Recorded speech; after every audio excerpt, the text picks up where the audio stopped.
Finally. I've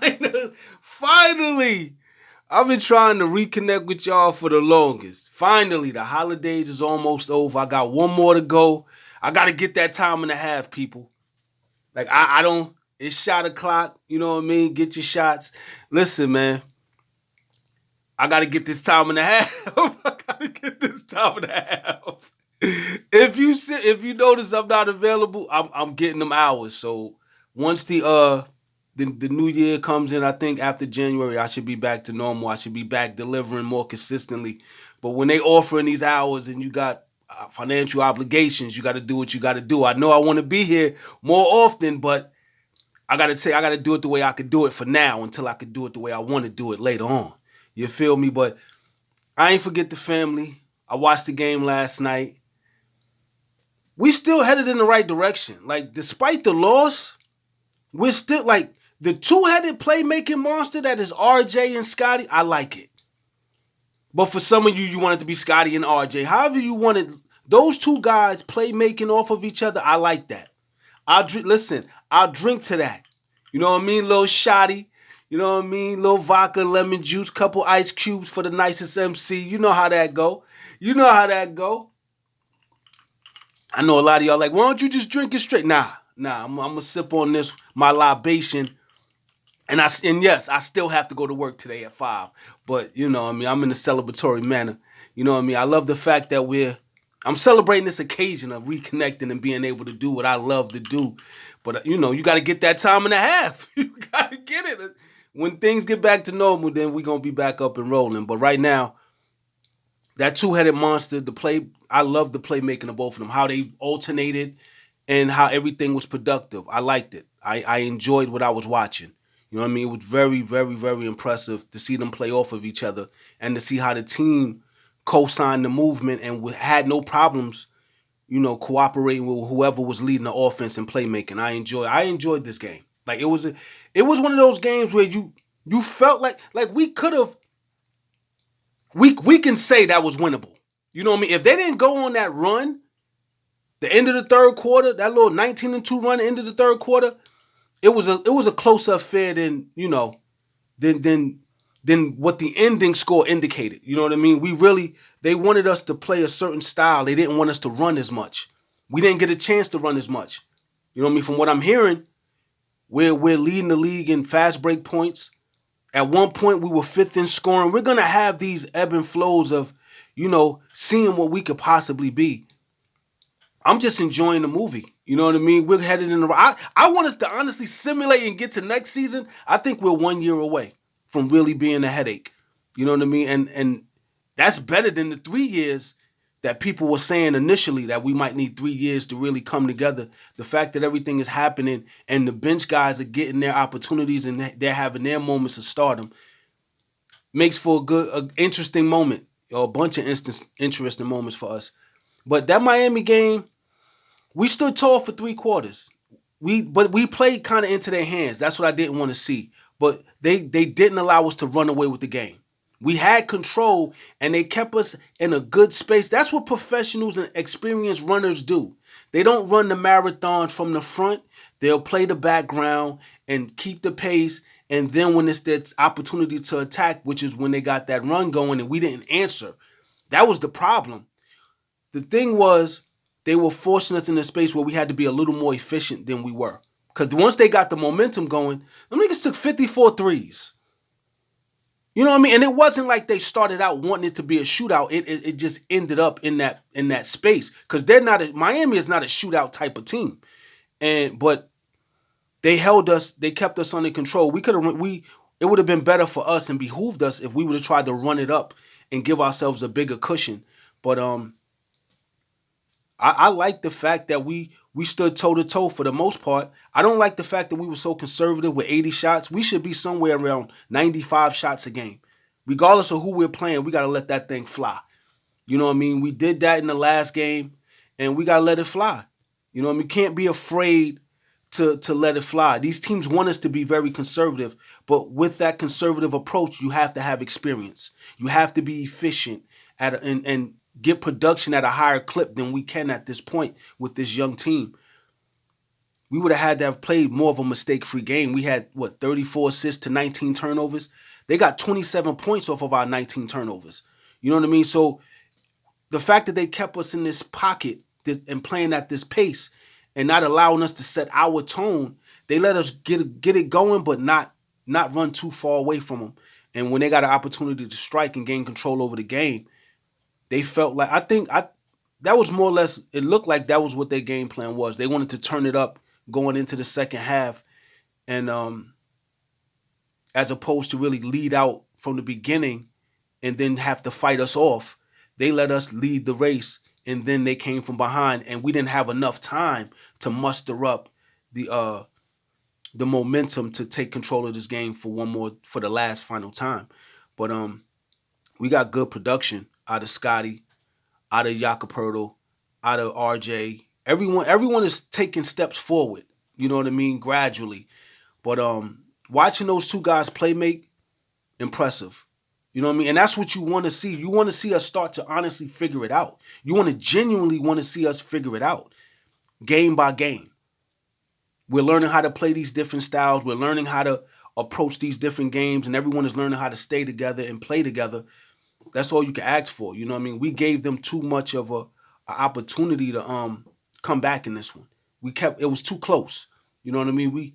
They played it the way I expected them to play it. You know what I mean? But normally years prior they were more aggressive in their approach. They want to win the first quarter and then kind of keep us under control with brute force and aggression the rest of the way. They have a different team and they have a different approach. It's not as aggressive. There's a lot more passivity. There's a lot more inclusion of the evolution of the game, which is a three-point shooting. They've evolved into something else. The air isn't as thick for us in Miami as it used to be when Vincent was the point guard and they had all these other things, going around. Like, they were way more aggressive. You know what I mean? So they gave us opportunity. You know what I mean? They definitely gave us opportunity to get control of this game and really get a good feel for this game. I just felt like we didn't get a chance to run. I think if we would have had more fast break points, we'd have definitely took off. Because even within this conservative 80 shot range, we still put up 111 points, 53% from the field, 37% from the 3-point line. I wish we would have had more than 29 attempts. That's my only gripe. We were too cautious with the shot making and too conservative with the shots. I wanted us to be around 95. If we would have matched their energy, they took 94 shots. If we would have matched their energy, they wouldn't have won this game. You know what I mean? But we still had some good things to look at and a lot of nice things to hang our hat on. You know what I mean? Scottie had a triple-double. That should have been the story of the night. That should have been the big story. He went to Miami, and it looked easy. It's easier when he's not the primary playmaker. We used him the way I said we should have used him the last time. It's exactly what I said we should have did the last time. It works better. Use them in different spaces, allow them both to start and create the offense. It works out perfectly. RJ had 25, 6, and 7, bordering the triple-double. Jacoperto had a strong double-double against Bam. Like, we got a lot to hang our hat on. My big issue is, and I think everybody else's issue is going to be also, these are going to be some great performances and great season. It's going to be a great season for the guys that are really getting a chance to contribute. It's just not going to be, it's not going to get the accolades or get into these conversations that they should be in because we're not winning. We don't have a winning record. And you don't really need an incredibly big, boisterous record like Boston or Cleveland. Everybody else below them is barely 500. You know what I mean? The Knicks have gotten 3 games above 500. They're starting to gain momentum. But it's more than just them positioning themselves. We were expecting them to be dominant with the roster that they have. And they're working on figuring out how everything is going to work out for the playoffs. A lot of these teams, it's about positioning and conserving yourself for the playoffs. You know what I mean? And we're in a space where we're fighting for the next thing, which is to get back into the playoff conversation and positioning ourselves better. But we got to go through this season. This is a welcome sacrifice. I'd rather us go through this now than any other point in time. You know what I mean? It's with the NBA changing and guys are on their way out. LeBron is on his way out. The rest of them are on their way out. And like I said, we're on our way up. We're gonna be in a great position because we're doing it the right way. We're not trying to skip steps. We're not trying to do anything outside of what we're supposed to be doing. The turnovers are massive though. Like if we can keep the turnovers around 14 to 15 a game, like that 19 that 30, like having 19 turnovers to 34 assists, it wipes out the production from the assists because we're giving back. We gave back 27 points. So out of maybe the possible points we got out of assists, we gave a lot of that back with the turnovers because they were able to be productive. And they caught fire, 21 threes, you know what I mean? But it still was it was a lot closer than what the score indicated. It was a lot. We had a certain presence in that game. We looked a lot more formidable than what the record is stating and what the score was. You know what I mean? And we just I just hate the fact that they're gonna have these numbers, and Scottie's gonna have these numbers, and RJ's gonna have these numbers. When Emmanuel quickly comes back, he's gonna have his numbers, and RJ's gonna have, but it's not. Grady Dick is also gonna have his numbers, but it's not gonna. It's just gonna be sacrifice for the foundation that we're laying down. And you know how the NBA is and how it evolves. You don't want to keep having these seasons where everybody has these great numbers and they're not impacting the winning percentage and not getting the gratification that it should. Like those beautiful numbers. 24, 10, and 10 for Scottie, 25, 6, and 7 for RJ, 24 and 10 for Jakob. I would like to say we should have got a win out of this one. But we still got a lot to learn. We still have a lot of experiences that we got to have before we can have these games where the expectations are higher. You know what I mean? Where the belief is really solidified, where we should have won that game. But it was 50-50. You know what I mean? It's going to be that way this season. We just got to be persistent and consistent in our approach to the game. You know what I mean? We'll be fine. You know what I mean? We're going to be fine. It's just we got to go through this. You know, it's tough. It's tough to have these conversations when you know we're that close, but when we're in debates with other people, no one understands how that the distance is a lot closer than people think. Even in their conversation, and if someone looking from the outside in and they understand us and they believe we're closer, we're even closer than that. You know what I mean? You would have to have been here for, since the pandemic to really get how close this team is. Because it's closer than any conversation that you could think of. It's just we got a lot to learn. Guys got to learn a lot. You know what I mean? And you learn better through losing. Unfortunately, you're gonna learn a lot through your losses. And this is stuff we got to get through. These are battles we got to fight to learn how to win. Miami is on. They had their shot with Jimmy. You know what I mean? They had their good runs, went to the finals. All right, cool. Now it's a lot of teams on their decline. You know what I mean? And we got to continue to make the right strides forward. We're gonna be fine. It's just we got this tough. But we all knew what this could possibly be as far as the first 25 games of the season. So we understand it. You know what I mean? But it's just that when you look at the Eastern Conference, it's like, yo, even with a barely, you know what I mean, barely being 500, you can be the 6th seed. Just barely. You can be at 500 and probably be the 6th seed the way the East is going. But I think after Christmas, everybody's going to get a little more serious. But everybody is running themselves thin because a lot of these star players and these teams that are top heavy don't have the bench support, or they don't have the guys in certain positions with enough experience to help them get where they're trying to go.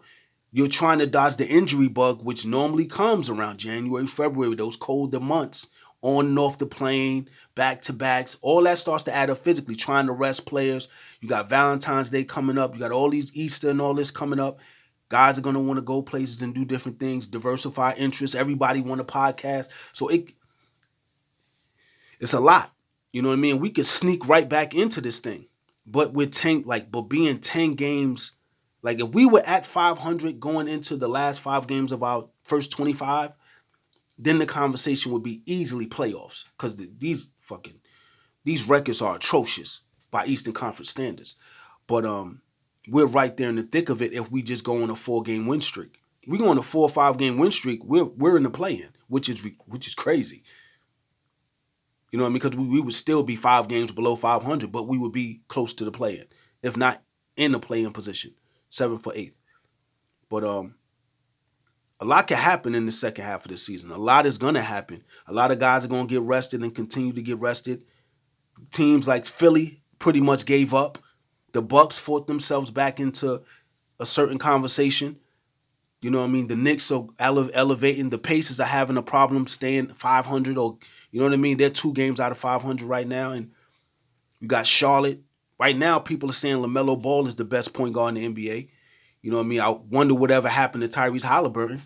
You know what I mean? He had a hot little run, and now all of a sudden it's done. You know what I mean? And Pascal's with a young group of guys in the Pacers. They're still trying to figure that thing out. They're nowhere near at the level of greatness they had last year. Like, you would think they would continue to go forward after getting to the Eastern Conference Finals, but this was a big drop, especially with Mathurin coming back. You thought they would take that next step, but we got to see what it looks like in the playoffs for a lot of these teams, because the record isn't going to indicate how competitive the playoffs is going to be, because a lot of people's conversations economically and perspective and perception wise is going to be held in the playoffs for some of these teams. But it's frustrating to see us be so close yet so far, and it's par for the course. You know what I mean? We this was another good game, entertaining game. You got a chance to see a new dynamic, Scottie and RJ dual threat playmaking.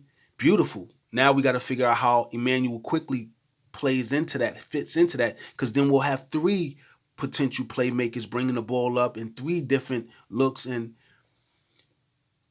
it's a good problem to have. These are some real good problems to have. But I don't want to hold y'all. Hit that like button and subscribe. Don't forget the vibe. I gotta get that overtime. Listen, man. I gotta get them hours. For right now, I gotta get these hours. They giving that OT, the holiday hours. I need all that. But I know I need to be out here. I'm missing some conversations. I'm missing the spaces. I'm missing putting out these videos. And you know what I mean? We gonna be back in motion before you know it. But I'm gonna have to record when I get off of work. I'm gonna be tired. It's gonna be hard to gather that energy. But I gotta give y'all something. You know what I mean? After games. But I'm gonna holler at y'all. Let's talk in the comment section. See how y'all feel. Like, I don't want us to even conversate about tanking. Like, I don't want to hear nothing about tanking. And I'm already hearing that kid is going to be in the Eastern Conference. Everybody wants Cooper, but they're going to send him to a market where he can build that market back up. Because they have a lot of stars. They have Wemby in San Antonio. They got Jai over here. They're trying to make sure they have young pieces in good places so that they can strategically, keep the entertainment and conversation and storylines evolving and elevating. Because once certain guys go, we know what they're about to do. When LeBron leaves, I'm betting on a lockout. I already heard of an alleged. It's alleged. There's definitely going to be a lockout. You know what I mean? Allegedly, supposedly, because they gotta conversate about the payments and how it's structured. They did this reset before. After Kevin Garnett got his 120, they restructured it. When AI and them came, it was lower pay for the guys coming in, and when they did get their money, and AI was the face of the league. He got 7 years, $70 million as his first. I'm telling y'all right now, they could have gave AI 170, and it still wouldn't have been enough, because AI was the man when he got that first extension. That first extension, he should have easily got 140, 150. They gave him, because they renegotiated and locked the players out in 99? They had to renegotiate the terms. Big Dog he wanted $100 million in 94 in the draft as the number 1 pick. He wanted $100 million coming into the league. Kevin Garnett got his 120, and they were like, listen, we got to fix it. We got to make sure these dudes don't. Nah, we're not trying to pay nobody. We got to make sure this is feasible. And they're gonna press the reset button. Watch, that first extension ain't gonna be 200 no more. You might get 120. That might be the max. They're gonna figure it out. They're gonna figure out so that you can, like I said before, years ago, they're gonna figure out how to make sure that you get your money on the second extension instead of the first. You get a little bit in the first, but in the second one, if you continue to be successful, they'll probably give you that crazy lump sum. But they're trying to drop it because a lot of guys in between are getting 80 and 90, and they coming off the bench. Like there's guys that got 80 and 90. I know two guys right now that got 85 and 95 million dollars. They're probably not even in the league. I don't see them at all. One of them is playing for Miami. That free aid, the one that the undrafted guy that Pat Riley gave 95 million to so he could Trump so he could get more money than fucking Fred got. Fred got like 85. This dude got like 90, 95, something like that. We don't even know where he is. He hasn't been a factor at all. They just threw that money away. Then the other guy that played for the Wizards, he got 85 just as a 3-point shooter. I haven't seen him at all since he got his bag. So they're trying to definitely fix it. But I like where the team is headed. You know what I mean? I like the direction. As long as we continue to make good, honest strides in the right direction, the winning is going to come. It just might not come as soon as we want it to. Tell me what you think in the comment section. I'm out of here. Peace.